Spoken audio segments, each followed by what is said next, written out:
Hi, this is Kyle Schwarber, and welcome to the Phillies Show.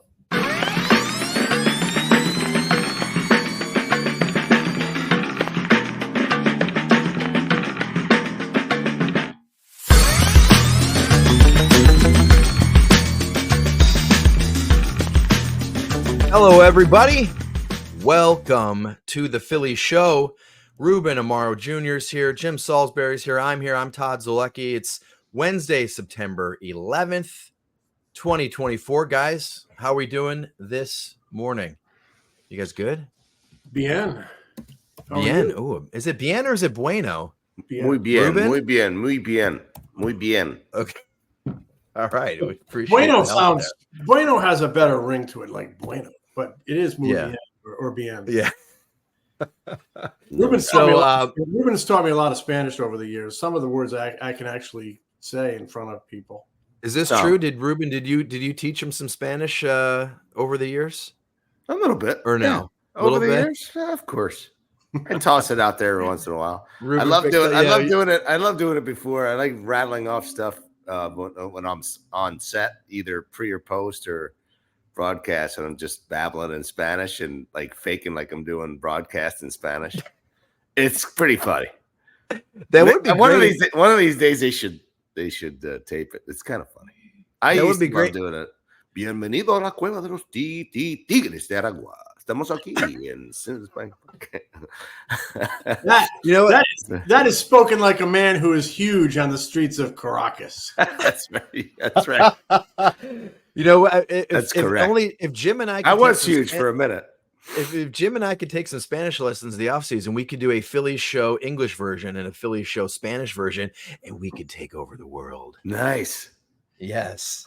We got global domination. Global domination for the Phillies Show. Los Phillies Show. Los Phillies Show. Guys, last night, a lot of action. If you were tuned in, eighth inning, little skirmish on the field. Was created some drama last night. Nick Castellanos gets hit. I don't know if you guys read the quotes or how closely you paid attention, but Nick gets hit first pitch after his Edwin Ukeda drills Nick. I think it's Uceta, isn't it? Is it? Yeah, okay. I think it's Uceta. Okay. I believe so. Gets drilled. Nick drops the bat, gestures towards the mound. Bryce Harper takes off his helmet, starts stalking the guy at the mound. He gets on the mound, gets intercepted by a couple of Rays players. After the game, they both talked about it, said there's no place for that in the game of baseball. Nick said he thought that he was going to get drilled. He just had a sense he was going to get drilled.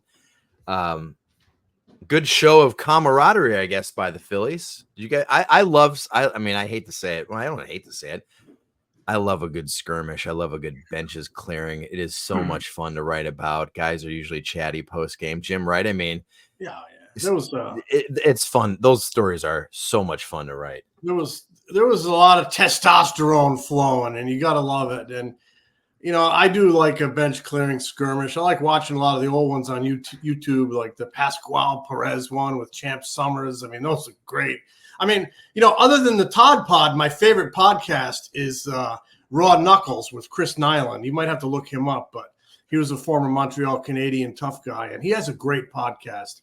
And he talks a lot about his skirmishes, and I love listening to that podcast. So, yeah, I mean, I think those moments can do a little camaraderie, bring a team together, show some I got your back, and well placed now and then without anybody getting hurt. I don't want to see that happen, but I think they can be kind of galvanizing. How's that for a good word? Well, that's a great word. Yeah, no doubt. I mean, it's obvious that Uceta had done it on purpose. The fact that that was done so blatantly on purpose, and it hurt some guys. It's a difficult situation now because with the suspensions and everything, you cannot really get into a fight where you put yourself in a really, really tough position. Like Bryce Harper, back in the day, had Bryce Harper been on second base and it was a different situation, he probably would have pummeled that kid.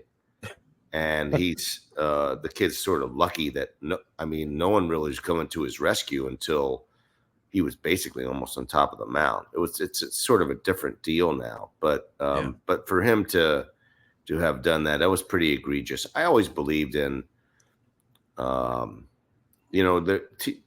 players have the ability, or used to have the ability, to send a message without having it be dangerous. And in this day and age, where people just don't really understand or don't have the command to be able to do that, you can't throw a pitch on the inside part of the plate at somebody's hip or somebody's, in the inside part of the plate at their numbers and feel comfortable about it, because one, they throw too hard, and two, they just don't know where it's going. Well, right. Was that? I don't even consider that message sending. I consider that that was not a message sending. That wasn't. I was pissed off because I got my ass kicked. Exactly, and beating my ass, and I was frustrated, and now I'm going to drill this guy instead of drilling Harper. Yeah. The guy said he threw a changeup post game. That was the most amazing thing. He's like, yeah, the changeup got away from me, like 96.2 mile an hour changeup. Holy crap! What's your fastball? The only person that has a 96 mile an hour changeup is the guy we faced in Miami the other day, in Cabrera. It's not really a changeup; it's a sinker. Everybody calls it a changeup, or Statcast calls it a changeup. Yeah. But Edward Cabrera throws a 93 or 95 mile an hour sinker. It's not a changeup. I don't care what you say. Right. Anyway, the point is, I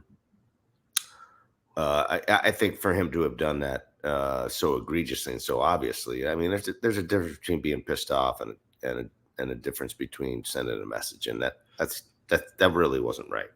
Yeah. Then afterwards, Bryce, of course, said, we're trying to make the playoffs here. And, Bryce got hit on the face a couple years ago. Remember that pitch? Hit off his wrist, hits off his face, 96 mile an hour fastball. The next year, Blake Snell breaks his thumb, an errant pitch. And so in his mind, he sees that. He's like, I know you threw at his hip and it actually hit the target, but you could injure one of my guys as we're trying to make the playoffs here. And we're trying to win a World Series. So that seemed to get him especially fired up, despite other than the fact that he knew he was being thrown at intentionally because it was so blatantly obvious. That you mentioned that Harper, that 97 in the face. When I think about remarkable moments I've witnessed over 30 years of covering baseball, that is right up there. 97 off the cheekbone, walks away. That could have done so much. I don't even want to think about what it could have done. It came off with such force off his cheekbone that it bruised his wrist when it clanged off his wrist. One of the most remarkable things I've ever seen that he walked away from that. Yeah, I mean, Bryce got hit just the other day in Toronto off his left elbow. I mean, guys are getting drilled a lot more than they have been in the past because, like Ruben said, guys are throwing harder and they don't know where the hell the ball's going. This guy knew where the ball was going. He knew where he was throwing it, but it angered the Phillies. Kyle Schwarber last night. Kyle Schwarber keeps going. He's hot. He's hot in Toronto, hot in Miami. Comes on our show. He keeps it going. Sets a major league single season record, his 14th leadoff home run of the year last night, gives the Phillies a 1-0 lead. He leaves the game before the fourth inning with a hyperextended left elbow. He does not seem too concerned about it, but man, Kyle Schwarber, guys, in that leadoff spot keeps doing damage.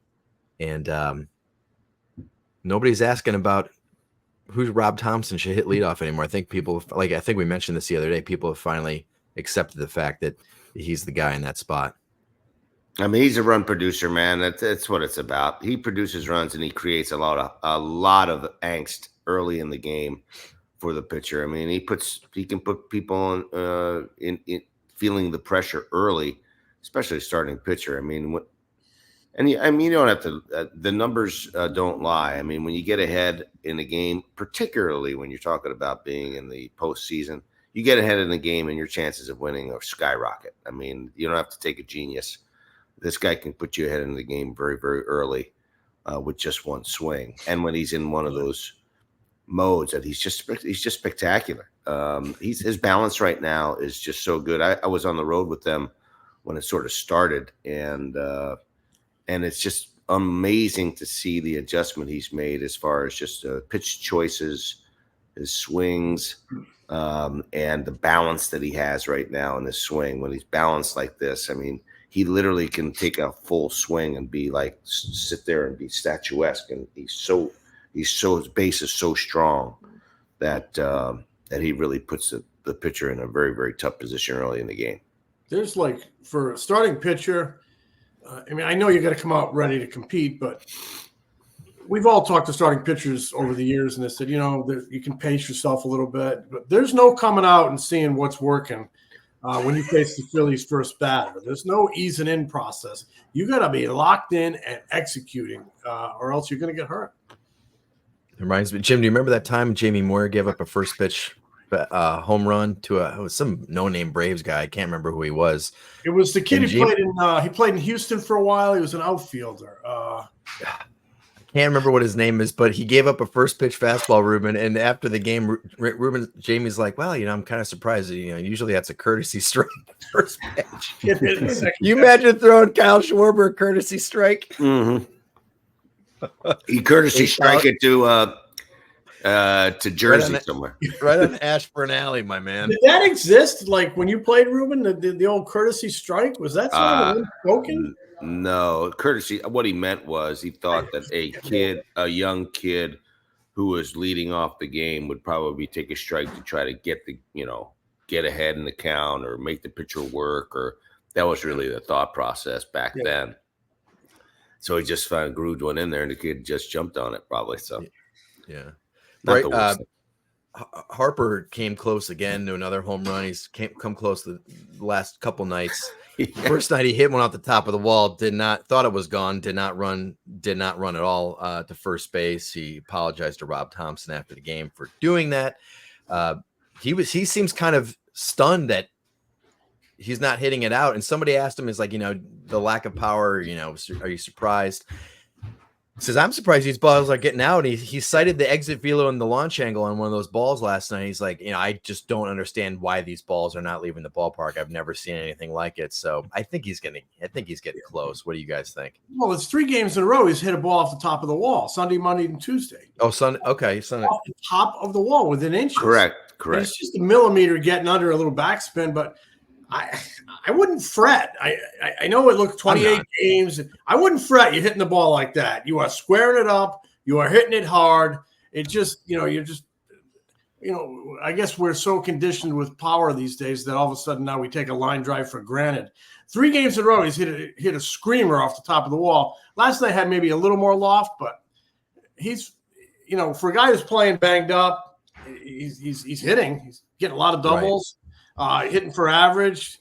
Don't worry about it. You go back to what Charlie used to say. It's just a well-struck fly ball that comes over the fence or goes over the fence. And he's just maybe just not under it enough, getting that backspin. It'll come. Don't worry about it. I think he actually looks good. That dude had 4 hits yesterday, and he's using, I guess he's using his quote-unquote little league swing. I think the home run thing, maybe a little karma going on for him after not running the ball out. I mean, those are things that just can't happen. And I think he knows it. I think he just reacted because he thought he had a home run. But those are the kind of things that just can't happen. I mean, you're trying to win a championship, and he talks about this a lot, trying to, if you want to win a championship, you got to do things the right way.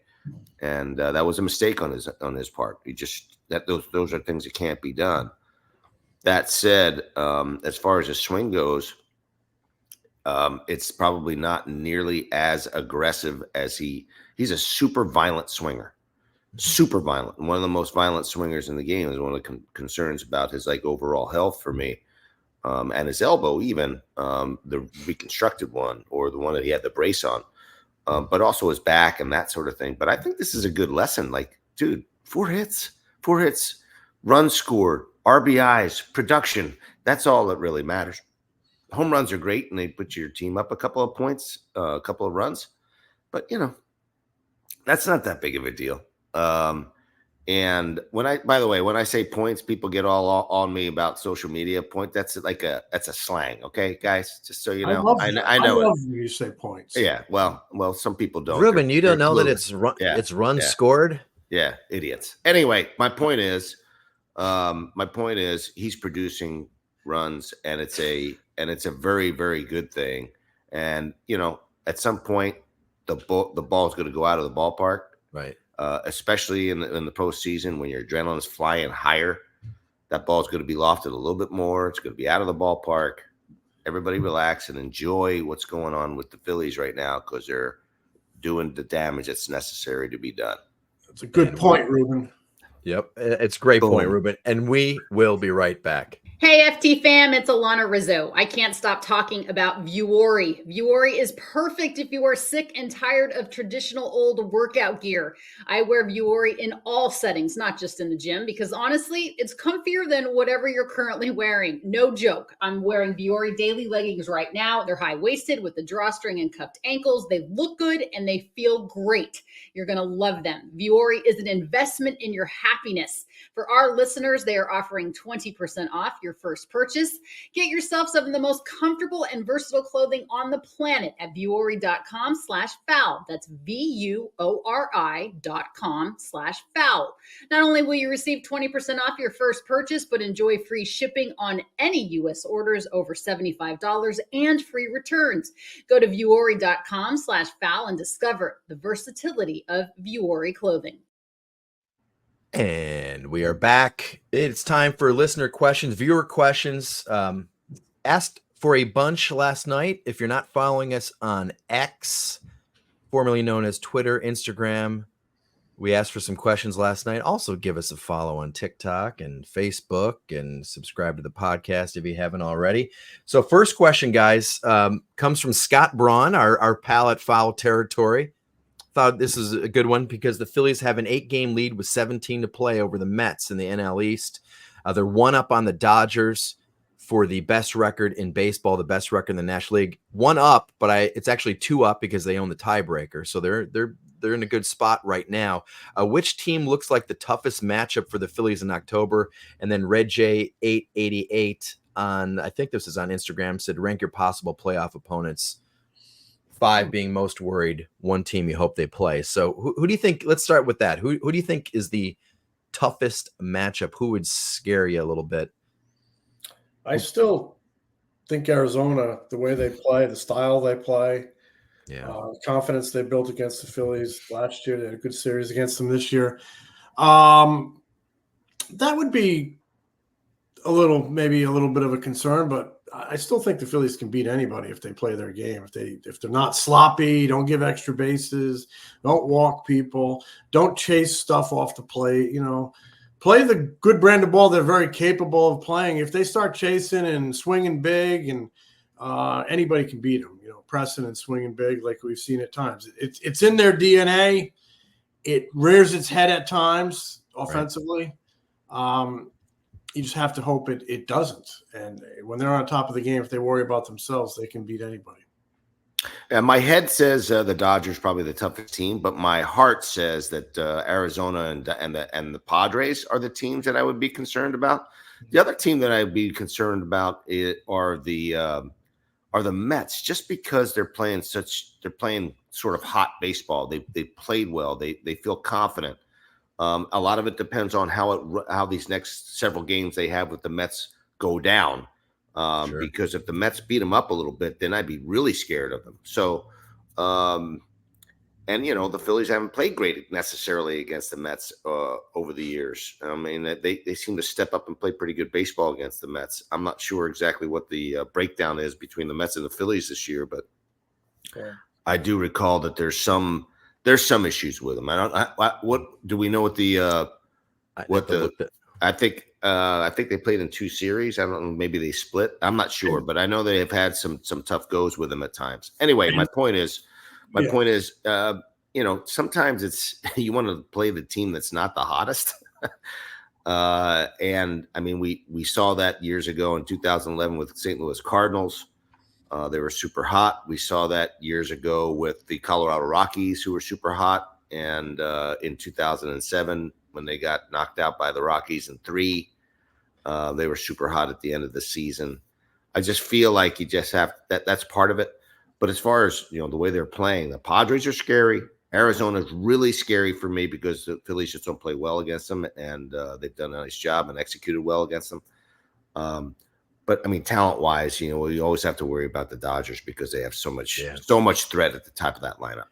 I think the Diamondbacks just, you know, if they came back here, they ain't going to be scared of the crowd because they've been there, done it. We've been there in the biggest moments, one of the biggest, the only Game 7 in Phillies postseason history. You mentioned the Mets. You're right. The Mets have a lot of good mojo going. They do.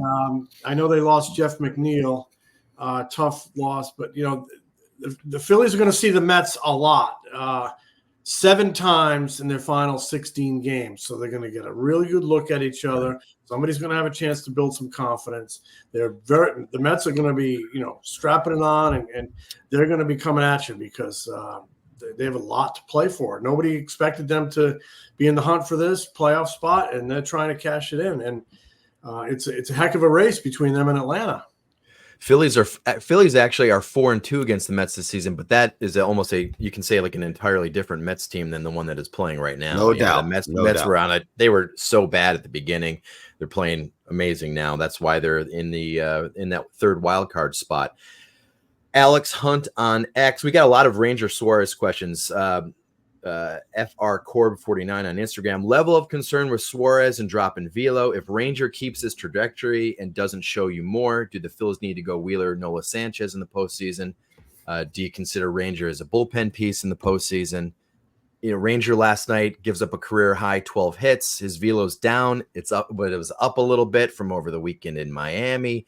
He didn't have a good changeup last night, so he was kind of just, you know, he was fastball, curveball, getting hit. Some hard hit balls, some that kind of got through. I mean, I was just looking at the numbers last night, and it's kind of a mixed bag, but just not what you want to see. I think he's got a few more starts to go before the postseason. But we were talking about this last night in the press box that the postseason starts today. Is he I guess, how do you line up the rotation if you can line it up the way you want? Is he your number 4 guy in a 5-game series, 7-game series? He's not throwing great. Wheeler, Sanchez, Nola throwing a lot better. Well, it depends. If I can get Sanchez on the mound at home where his splits are so much better, it's probably something I'm going to consider.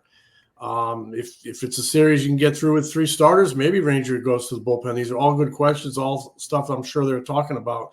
But it's a concern for me. And you can say, oh, he didn't have any rehab starts in the minors. Is he 4 starts in and his stuff hasn't 4 starts in now? Yes, so right.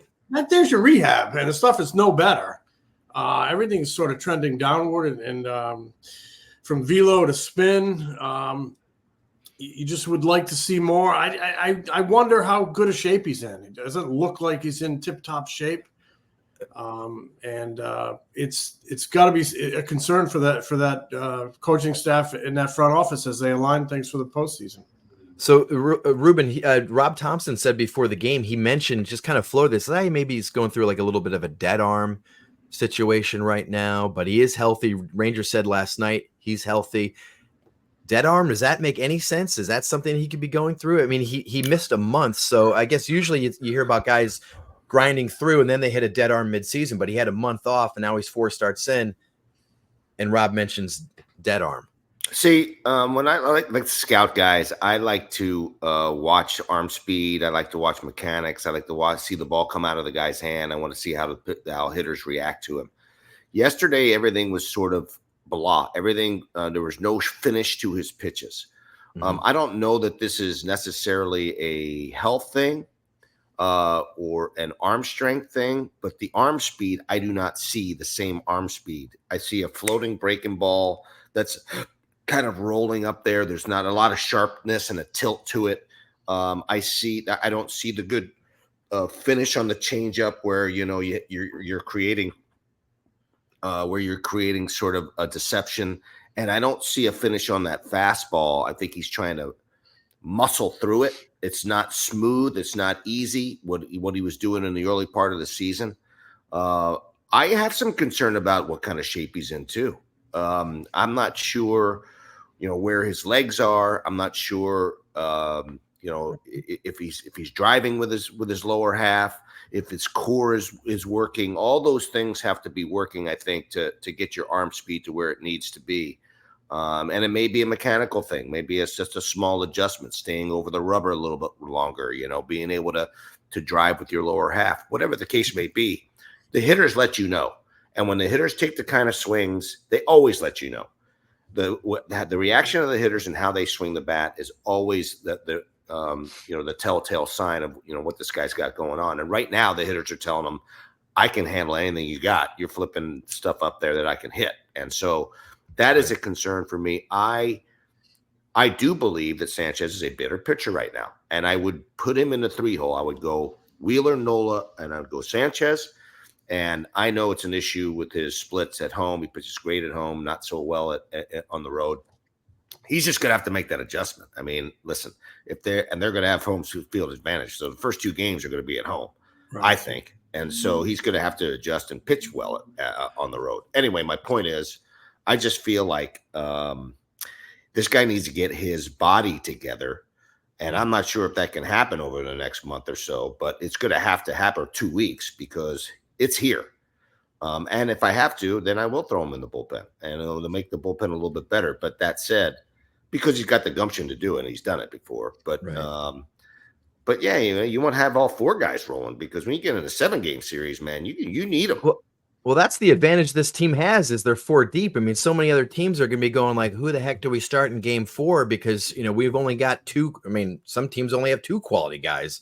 The advantage the Phillies have is that they have 4 legit all-star quality pitchers. So you don't want to sit there on game 4 going, we're going to throw Suarez out there, but he's kind of pitched, these 7 starts he made coming off the IL. He's got an ERA in the 5s or in the 4s, and he's not looking real good. So you don't have a good feeling. You want to take advantage of that depth that you have.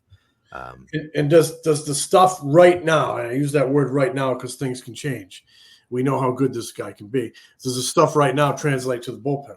I mean, that's another. You got to kick it in and turn around. Yeah, and I think you make a good point. Maybe his legs aren't back yet.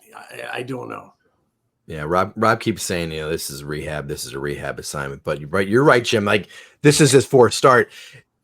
If it was any other pitcher, you make 3 rehab starts. You're going, all right, let's bring him back. He's ready to go. So 2 rehab starts. 2 rehabs. They made rehab starts, and right, right. Whatever. He should be better than he is right now. He should be better because he's got better stuff. But right now I don't see it out of his hand. I'd be willing to bet they're having the same conversations over there. No question. Oh, there's no question. They're not dummies. In the coach's room and upstairs. So they know what they're doing and they know what they're seeing. Yeah. Well, answer this can be Chrissy V on X. Will Alec Bohm be ready to play when his time is up on the IL? He thinks he could be back, before the end of the weekend. He says there's going to be plenty of time to get him right at the plate, get in sync with his swing and all that. So he doesn't seem to be too concerned about it. I mean, there is enough time left in the season where if he comes back this weekend, he should be okay once the postseason starts. Do you guys see it differently? He'll be ready. He'll be ready. He's fine.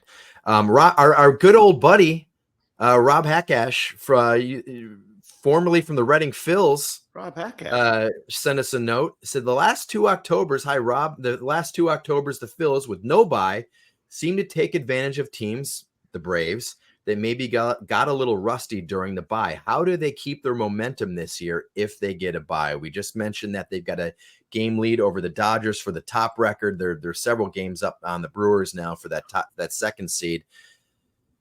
That will be the thing, right? That'll be the talk. When they get the bye, is, oh my gosh, how do they stay sharp? Are they going to play some games, inter squad games? They're gonna face the trajectory machine. Just see velo. Does any of that apply once the postseason starts, though? Right? Because you hear them say that, but nothing's the same as getting in that box. Blah blah blah. So, is there a way to stay sharp? To me, baseball is an everyday game. And you got to get out there every day to stay sharp. That said, this team is so banged up. I really think they would benefit from a few extra days and being able to line up their rotation. So what is the kind of the lesser of 2 evils? Or I would, in this case, and there's times I like to keep playing. I think it really helped them when they were the wild card team a couple of years ago. But I would opt for the days off in this case. And how do you stay sharp? You just You just get out there and sim game, whatever you got to do. But maybe the best way to stay sharp is to get a little rest. Maybe it would bring some of the sharpness back because they're banged up. Ruben, do you think is that a convenient excuse at all? The buy? I think it's a little convenient. There's something to it, just because for the teams that are grinding to win, sometimes there's a letdown. When you're grinding, oh, we made it now. Exhale, and then that's what happened in 07 with the Phillies. They grinded it, they made it. The Mets went tanking, and then we got into the playoffs, and boom, we got knocked out in 3. Because I think it was a collective exhale that we finally made it or whatever. And we have to play another series. So I think that it's different for each team. I think there's a different flow to it for each team. I think in this case, I agree with Jim. That they have a veteran group of guys who've been through it the last 2 years. They know what it takes and what it's like to be in the playoffs. Most of the players, even with Turners and everybody basically on this team has been through the postseason. They understand what it takes and how to be sharp. I do think that Rob Thompson will do some things, simulated games. Even talked about semi-jokingly about piping in some noise and stuff like that, some crowd noise and things like that to be able to get guys going. I'm not sure if they'll necessarily need it, but I'm sure they're thinking about all this stuff and preparing for all these things. I'm okay. I'm okay with them getting a couple of days off. If they get a week off, it's one thing. Now, I understand that MLB is trying to tighten up some of this stuff. That if there's a couple of blowout series that they're going to start series. Try not to let it expand too long, and they might have to make adjustments. Now, it's all about TV and revenue and all that stuff. But I think that's a smart thing to do. That a couple of series get knocked off quickly. You can't have those guys sit around for 4 or 5 days. You got to make them play. Right. Plus, you lose the momentum of the fan base, and so I think they're going to make some adjustments on that as well.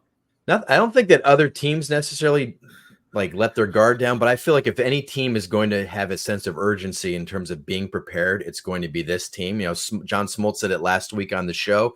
He said, the bitter sting of getting knocked out last year in the NLCS has this team so motivated and focused. So I think whatever they could possibly do, I think they're going to be all in on. Again, not to say that other teams aren't all in on it when they get these first round buys, but I think this team is going to be really all right, guys, let's do whatever they need to do, because they don't want to blow this and then go, well, boys, we were really rusty coming out of that bye and got knocked out. So John Maloney on X. Do you think the Phillies will engage Kyle Schwarber with the contract extension talks, and what do you think that might look like? I think about that all the time because next year will be his final year, and it's been a great signing. How old is he? 31? 31, 32. I can take a look at that. I think he's 31 years old, I believe. I think he'll be 32 when they have to extend him, 32 or 33. He's been so good, such a good signing. And like I said, I think about that. I would engage him to see where it's going to go. But his agent, 4 years, $79 million. They're going to be looking, it looks like almost like a bargain. They're going to be looking for a pretty significant deal, I would imagine, because I don't see that bat speed going away anytime soon, and that selectivity and his DH. I think he could continue to do what he's been doing for a few years. He's such a good clubhouse presence. I would engage it and see where it goes. I'd love to keep it to 3, but I don't think it would. I don't know if it'd be hard to imagine they wouldn't want to go more than that. Ruben, you've done these things. I would love to engage him for another 3, probably. And the shorter the better if you have to pay him more money to do it. We talked about this ad nauseum. I'd rather be able to do shorter deals for more money. And you got that out of Wheels, right? You got 3 more years out of Wheels at big time money, top of the ticket money. But that said, I think this guy would want to stay here. I think he likes being here. I think you typically don't want to negotiate during a season where the guy's having one of his better seasons of his career. So you want to see him have a lull a little bit or whatever. But that said, there's a lot of factors here. Okay, so it's health because his lower half, he's had some knee issues. He's had some stuff going on. I don't think it's going to be necessarily a long-term thing, but you'd have to factor that in. I mean, I went through that with Ryan Howard when we extended him, and he ended up, blowing out his Achilles, and his lower half didn't work anymore, and all of a sudden he was a different player. And so, and he had some knee issues as associated with that. So you have to be aware of that. That said, I mean, you sort of have to pay the guy for his presence because his presence is huge. He makes the team a better team by his presence alone and his knowledge of the game, his ability to pick things out from the pitcher, and his ability to work counts. And there's so many different other things that are associated that you sort of can't measure, that an analytics person cannot measure. And when you're trying to win, you need winning players and winning people, and he is that. Right. And if you do not keep guys like that, those guys don't come off of trees. They're not, the Darren Daltons of the world aren't, those are the Chase Utleys of the world as far as leadership. They don't even exist because no one cares enough about their teams to be the kind of guy that Kyle Schwarber is. And so that is a very important piece of this that I know that Dave Dombrowski understands well. Go back and listen to the episode on Monday with Kyle Schwarber, and you can get a great sense of what kind of leader that he is in that clubhouse and the intangibles that he brings to this team. So let's finish off with some quick ones. Steve Johnson on Instagram. If you gave Ruben a week to stretch his arm, what could he hit on the radar gun? Ruben, what are we throwing up there? Some serious cheese or what? Right-handed or left-handed? Because I may have That's true. Let's go with your strong arm. Right now, I don't have anything on my right arm right now. I mean, they didn't even let me throw BP when I was so bad with my BP in Boston that they said, okay, dude, enough of that. We can't do that. People don't realize how hard it is. How difficult it is to especially when the very first time I go to throw BP, Dave Dombrowski's behind the turtle, and I'm going, oh Christ, and I'm having to throw left-handed because my right arm was screwed up, so I'm throwing left-handed. I'm drilling guys. Oh, it was terrible. And then the team gets like 2 hit that night, and they blame you. Terrible. Totally anyway, right. Yeah, no doubt. So, but probably 65 miles an hour. I can't. It would take a long time for me to get my arm stretched out to be able to throw 70 miles an hour or whatever. I did throw in a professional game though. When I played nine positions in A-ball in the California League. Oh, you did that right? For the Angels. Bill Lashman allowed me to do it. He was our manager. He's the greatest. God bless him. He passed away recently, or fairly recently. He let me play all 9 positions. It was one of the coolest things. We had already clinched the first half, and the very next game, he let me play 9 positions. It was fantastic. That's awesome. I got a guy to roll over on I got a guy 0-2, and I just threw him a little sinker. He rolled over to shortstop. Bang. I think it was just one hitter at that. I think I faced just one hitter, maybe 2. Luke Kiesel on X. I'm a musician and used to play at the Continental in Yardley. Ruben came to us during a gig and requested Hootie and the Blowfish. Is Ruben still a Hootie guy? Are you still a Hootie guy? Huge Hootie guy. That used to be my go-to for karaoke. Yeah. That's awesome. I love Hootie. In fact, crazy story. I saw Hootie before Hootie became Hootie. Is that right? I was in Dallas hanging out with a friend of mine there, and this is 1,000 years ago. And she said, hey, we're going to some honky tonk place in Dallas, and some group called like Hootie and the Blowfish or Plutie and the Blow Dumps or something. I don't know what it was. Blow Dumps. And I'm like, what? And we ended up going, and literally Hootie ended up. I mean, there's Hootie and the Blowfish on the stage. I was like, wow, these guys are awesome. Boom! Right after that, they went nuts. I mean, Darius Rucker and his group became like famous as hell. And I mean, I'm a huge fan. He's also like a huge baseball fan, I think. Darius. Yes. So big sports. Todd, back in like 94 or 5, one of the Blowfish actually came to the Phillies clubhouse. Not Hootie, but one of the Blowfish. And one of the Blow Dumps? because they were friends with Dave Hollins from University of South Carolina. That's right. One of the guys knew Dave Hollins, and he came to the clubhouse. So got to witness one of the Blowfish up close and personal. What a huge thrill, I'm sure. Yeah. Let's finish with this. Sixto on X. What were Jim and Todd's funniest interactions with Ruben while he was an executive? Oh, I was thinking about this, and honestly, I couldn't think of like one specific funny moment, but there was just a lot of, goofing around in moments that provided some levity. There was a lot of laughs in the, because you had to be somewhat serious. You had to be serious a lot of the time because you were making big decisions and had to talk about struggles and whatnot. But there were a lot of serious moments. There were times when, sure. I mean, when you're a reporter and an executive, sometimes you bang heads and you get sideways. I mean, I had some cold wars with Ruben that lasted, for months, and then some disagreements. But Ruben always had really, and still does, thick skin. But there were times when you could lighten up the moment and have a laugh and break the tension and maybe end the Cold War. And we had some laughs over the years. one of the things I do think about for these guys is that, when I was a player and they were sort of, and Jim, at the time I was a player, you were, or not Jim, but Zoe, there's a different relationship as a player. And, I goofed around a lot more as a player than I could, obviously, as an executive. So the dynamic how these guys had to deal with me is sort of different as a player and as an executive. They're like, this guy was like a player a few minutes ago or whatever back in the day. And so obviously a lot more playful now than you ever was, but it was really sort of different when I was a player. I was a little bit more playful, I think. As a player, Jim, you would probably know a little bit more about that. I can mess around, but there were times when I was an executive too that we and some of the stuff we cannot air.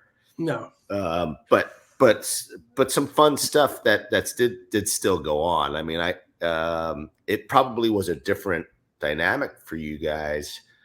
And for most reporters, that when I made the transition from being, on the field to being in the front office, that we had to sort of deal with each other differently. Kind of weird. Yeah, it was a big change. The cat and mouse game before free agent season was always, it could elicit some laughs. You'd catch Ruben and maybe at the GM meetings, and I'd be like, does this guy do anything for you? And he'd say no. And I'd say, does this guy do anything for you? And we're kind of like talking on background. As a reporter, you're trying to build your story and plan for 2, 3, 4 weeks down the road whether or not there might be interest in a certain guy. And it'd say, does this guy give you any blood flow, Ruben? And he'd say, no blood flow. And oh my God. Moderate flow.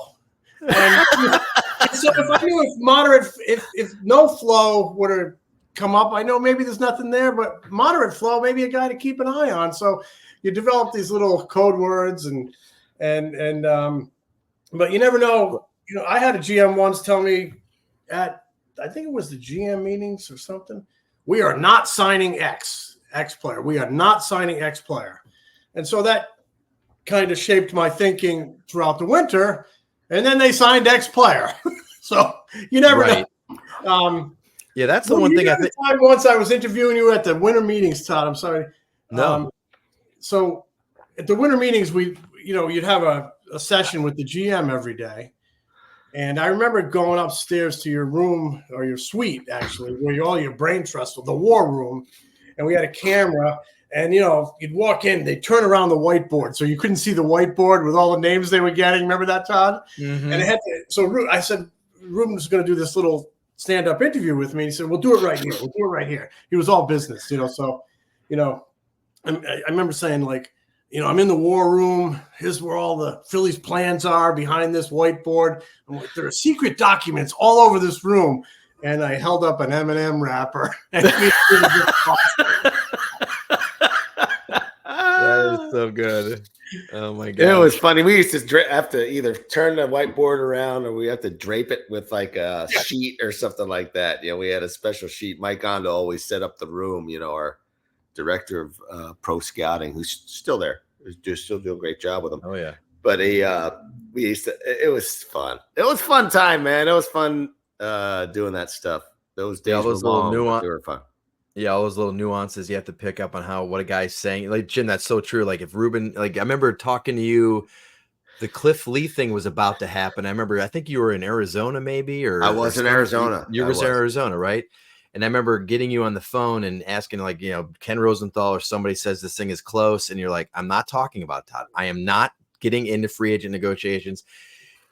And I said, just the vibe you're giving me, I was like, this guy is full of it right now. There's something going on. There's something, but it just from knowing you over the years and knowing if something was totally not going to happen, it was garbage. The tone in your voice was just different when you said there's nothing going on, or I'm not going to talk about this. I don't get in free agent negotiations. I don't discuss this stuff.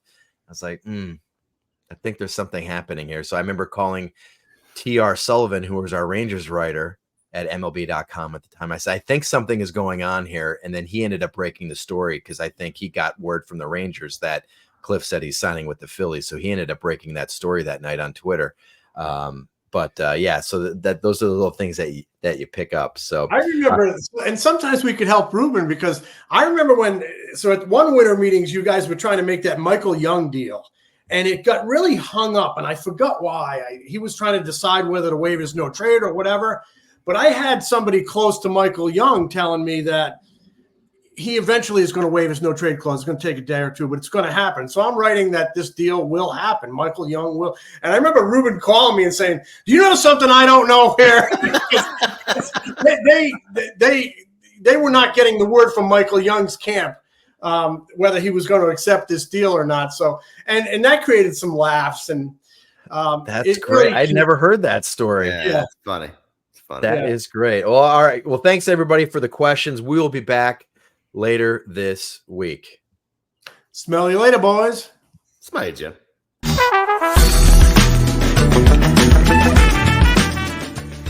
This is The Philly Show. If you haven't already, please subscribe to The Philly Show wherever you get your podcasts. You can also watch us on our YouTube channel. If you like what we do, give us a review. Tell a friend. Catch Ruben, Jim, and me on Phillies Nation TV, presented by Valley Forge Tourism. New episodes air an hour before every Saturday Phillies game on NBC Sports Philadelphia. Replays air throughout the week and on PhilliesNation.com. Get more of Ruben's analysis during, before, and after Phillies games on NBC Sports Philadelphia, on the Sports Radio 94 WIP Morning Show, and MLB Network. Read Jim at the All City Network at allphly.com. Find more of me at MLB.com, the Phillies Beat newsletter, and occasionally on MLB Network.